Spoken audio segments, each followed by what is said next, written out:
आता पण आपण जो प्रॅक्टिकल बघत होतो तर टेपर टर्निंग एक प्रोसेस आहे। टेपर टर्निंग मध्ये काय करतो आपण की जॉबचा जो डायमीटर आहे जो व्यास आहे तो काय होतो लांबीनुसार आपण कमी किंवा जास्त करतो, समप्रमाणात कमी करतो किंवा जास्त करतो।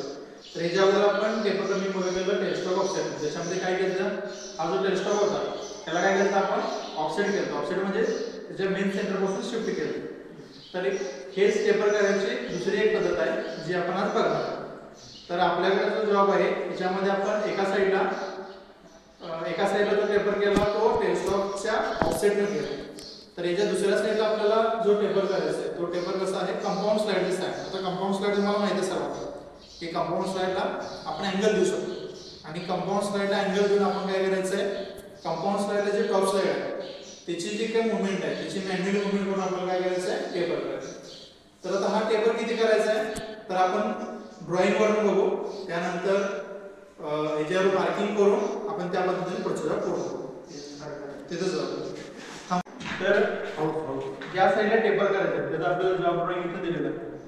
त्या जॉब ड्रॉइंग मध्ये बघितलं तर डायमीटर 28 हा जो दिसतो हा डायमीटर 28 आहे। डायमीटर 28 17 mm लेंथपर्यंत आहे।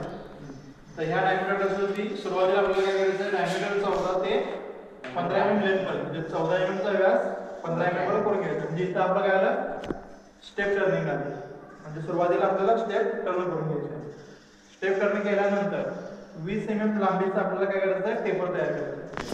आता या टेपरचा मोठा जो व्यास आहे तो 28 mm दिलेला आहे आणि त्याचा छोटा जो व्यास आहे तो किती दिला 19.5 म्हणजे ह्या जॉब प्रमाणे आपल्याला जो काय आहे तो टेपर करायचा। आता टेपर करत असताना सगळ्यात महत्त्वाचं की आपण कंपाऊंड जी स्लाइड आहे त्या कंपाऊंड स्लाइडला काय अँगल देतो। आता ते अँगल कसा करायचा तर त्यासाठी सूत्र आहे। काय सूत्र आहे tan अल्फा बरोबर capital D minus small d भागिले 2l। आता अल्फा म्हणजे काय की जेवढा आपल्याला अँगल मारायचा आहे किंवा जेवढा आपल्याला अँगल टेपरचा तयार करायचा त्याचा निम्मा अँगल म्हणजे काय असतो अल्फा असतो। कॅपिटल D म्हणजे काय असतो टेपरचा मोठा डायमीटर, स्मॉल d म्हणजे टेपरचा छोटा डायमीटर आणि स्मॉल l म्हणजे टेपरची लांबी। तर हेच आपल्याला टाकायचं आहे आणि आपल्याला अल्फाची व्हॅल्यू काढायची आहे। अल्फा म्हणजे हाफ अँगल की जो मी कंपाऊंड स्लाइडला काय करणार आहे सेट करणार। आता हे कसं करणार आपण तर tan अल्फा बरोबर कॅपिटल D किती आहे 28 वजा स्मॉल d 8.5 भागिले 2 गुणिले टेपरची लेंथ 20 mm। हे जर सोडवलं तर आपल्याला किती येणार आहे हे वरती 8.5 28 मधून 8.5 किलो 8.5 भागिले 40 म्हणजे जरा tan अल्फा। आता हे जर आपण सॉल्व केलं तर आपण एकतर टॅनचं आपण लॉगॅरिथम टेबलमध्ये करू शकतो किंवा आपल्या सायंटिफिक कॅल्क्युलेटरनं करू शकतो। तर याचं जर आपण कॅल्क्युलेशन बघितलं तर किती येणार आहे ते सुरुवातीला 8.5 भागिले 40 म्हणजे किती होणार आहे 0.2125 हे टॅन अल्फा आहे असं। आणि त्यानंतर अल्फा पाहिजे असेल तर टॅनचा आपण काय करतो इनव्हर्स करतो।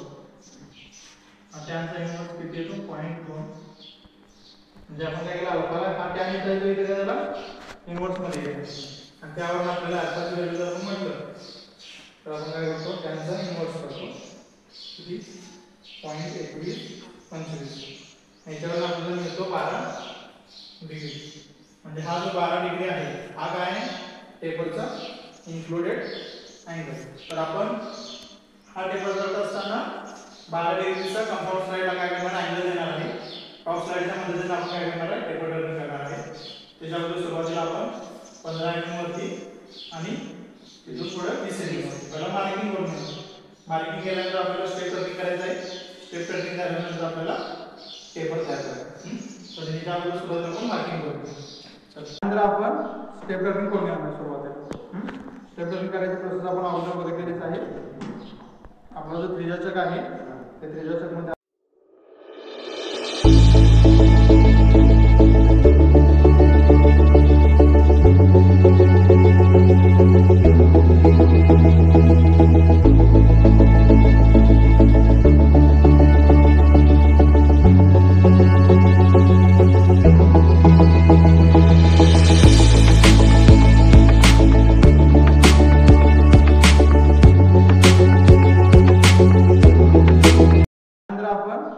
स्टेप टर्निंग कोण घेणार सुरुवातीला?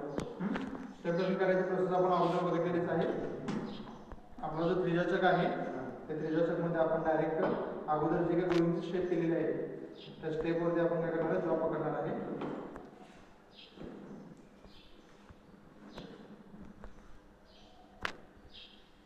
जॉबला व्यवस्थित क्लॅम्प केल्यानंतर आपण आपलं टूल जे आहे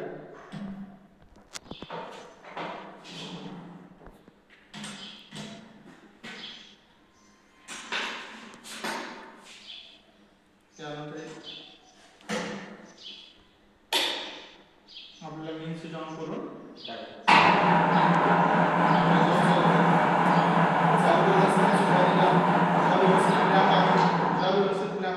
चेक करतो. त्यानंतर आपण टूलपोस्ट वगैरे चेकमध्ये आहे का आपण एंगेज आहे का तो चेक करतो. नसेल तर ॲक्सिडेंट होण्याचे चान्सेस असतात. आपल्याला एकदा आपला जॉब व्यवस्थित होण्याची खात्री झाली की त्यानंतर आपण काय करणार आहे, टूल जे आपण लावलेलं आहे टूलपोस्टमध्ये ते सेंटर साईडला आहे की नाही ते पण चेक करून घ्यायचं.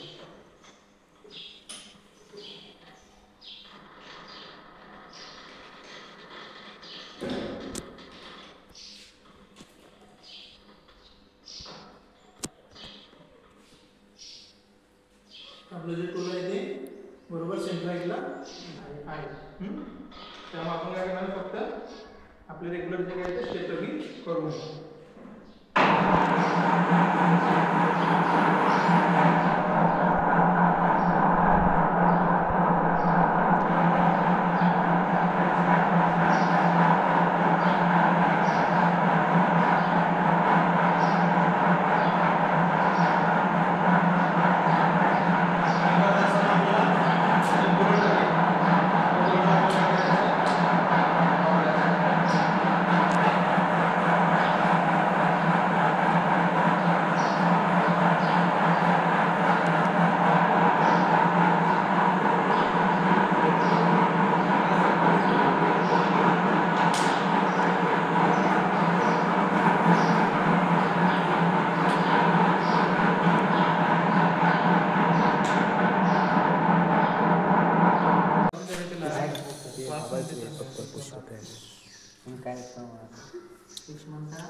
इथून आपल्याला दिसेल इथं काय सध्या 0 वरती आहे. बरोबर. आपल्याला काय करायचं, ही लाईन जी आहे ही लाईन काय करायची आहे 12 डिग्रीला काय करायचं सेट करायचं. इथं 10 आहे, इथं 10 नंतर हे 11 mm आणि हे 12 mm. तर बरोबर 12 mm ला आपण काय करतो सेट करतो. आता आपलं काय झालं 12 mm ला 12 डिग्रीला सॉरी किती काय डिग्री आहे ना 12 डिग्रीला आपलं काय झालं सेट करून घेतल्यानंतर दोन्ही जे काय नट आहेत ते नट आपण काय करून घेतले क्लॅम्प करून घेतले.